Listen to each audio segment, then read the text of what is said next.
बच्चों, हमने संज्ञा, सर्वनाम, विशेषण इन सभी के बारे में पढ़ा, लेकिन ये सारे शब्द ऐसे होते हैं जिनमें काल, लिंग, वचन के बदलने पर हमेशा परिवर्तन आता है। ऐसे शब्दों को हम हमेशा विकारी शब्द कहते हैं। लेकिन आज जो हम आपके सामने पढ़ रहे हैं, आज जो हम आपके सामने चर्चा करेंगे, वो है अविकारी शब्द। और अविकारी शब्द में आते हैं क्रिया विशेषण। वैसे तो अविकारी शब्द 4 प्रकार के होते हैं, जिसमें एक है समुच्चय बोधक, संबंध बोधक और क्रिया विशेषण और विस्मयादि बोधक। लेकिन आज हम क्रिया विशेषण जो अविकारी शब्द है इसके बारे में बात करेंगे। क्रिया विशेषण शब्द, जैसे कि आप देख रहे हैं कि मैंने 2 वाक्य यहाँ पे लिखे। गीता तेज दौड़ रही है, रोहित अचानक गिर पड़ा।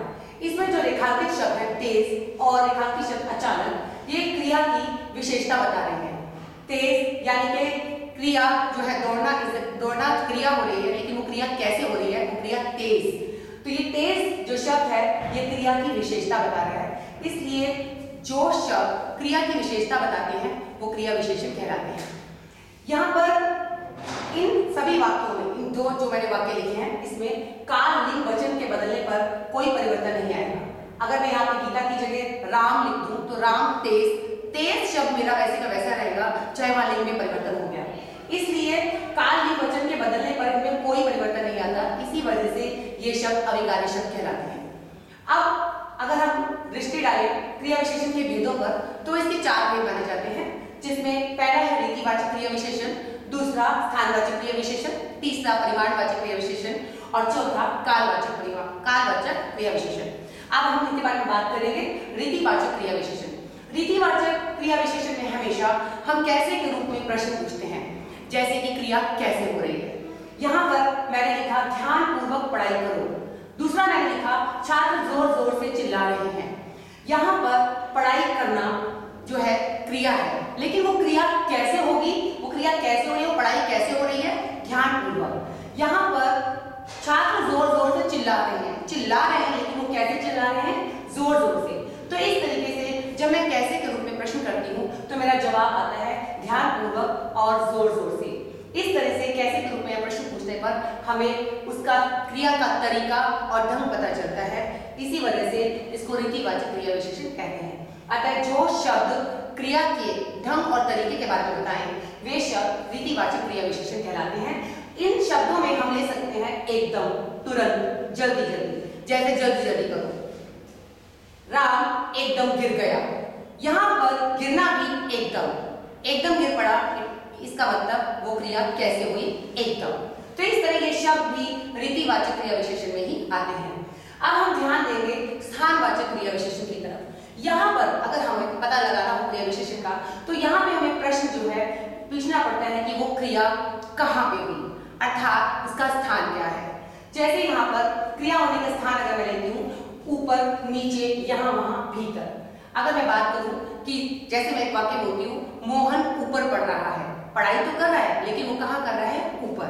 तो इस तरीके से यहाँ पे जो क्रिया का जो स्थान निश्चित जो करेगा वो शब्द क्रिया विशेषण कहलाएगा, स्थानवाचक क्रिया विशेषण।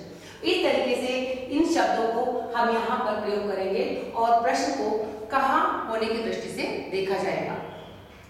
अगला क्रिया विशेषण है परिमाणवाचक क्रिया विशेषण। परिमाण का मतलब होता है नाम, मतलब क्रिया की मात्रा क्या थी, वो क्रिया की उस क्रिया जो है किस मात्रा में ली गई, उसका पता हम परिमाणवाचक क्रिया विशेषण में करते हैं। जैसे कम, अधिक, थोड़ा, बहुत। मैंने यहाँ पे लिखा टीवी की आवाज कम करो। ये कम, ज्यादा, ये क्रिया की मात्रा दर्शाता है कि वो क्रिया कितनी करनी है। जैसे कि मैंने बताया कि टीवी की आवाज कम करो, कम करनी है आवाज, कोई चीज कम कर रही है, बट वो कैसे? यहाँ पे जो कम है ये क्रिया विशेषण जो है परिमाणवाचक आपके सामने दर्शा रहा है। इस तरह ये सारे शब्दों को हम परिमाणवाचक में लेते हैं।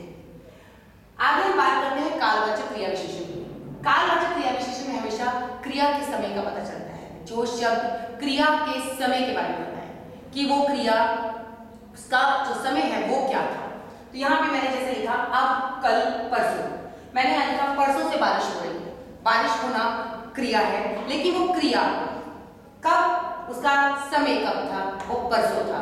तो मैंने यहाँ जो परसों है ये क्रिया की विशेषता यहाँ पे दर्शा रहा है, जो कालवाचक क्रिया विशेषण के अंतर्गत आता है। अब ट्रेन आने वाली है, लेकिन वो कब आने वाली है, वो कब यहाँ पर ये अब बता रहा है। इसका मतलब जो भी क्रिया का समय, जो शब्द हमें क्रिया होने के समय के बारे में बताएंगे वो शब्द कालवाचक क्रिया विशेषण कहलाते हैं।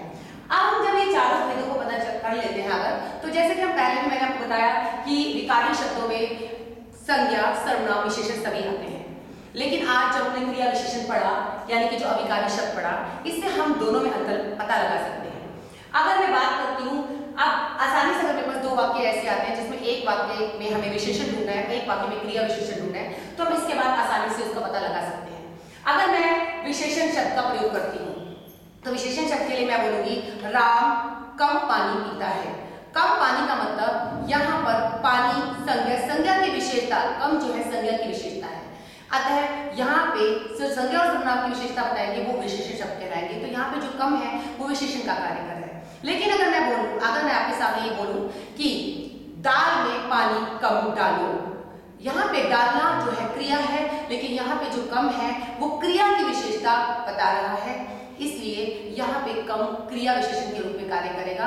इस तरीके से ये कम शब्द को मैंने दो जगह आपको अंतर बताया है, विशेषण में हम कैसे बोलेंगे और हम क्रिया विशेषण में कैसे बोलेंगे। तो कम एक जगह विशेषण का कार्य कर रहा है और कम एक जगह क्रिया विशेषण का कार्य कर रहा है। इस तरह से हम आसानी से क्रिया विशेषण और विशेषण में अंतर बता सकते हैं। धन्यवाद।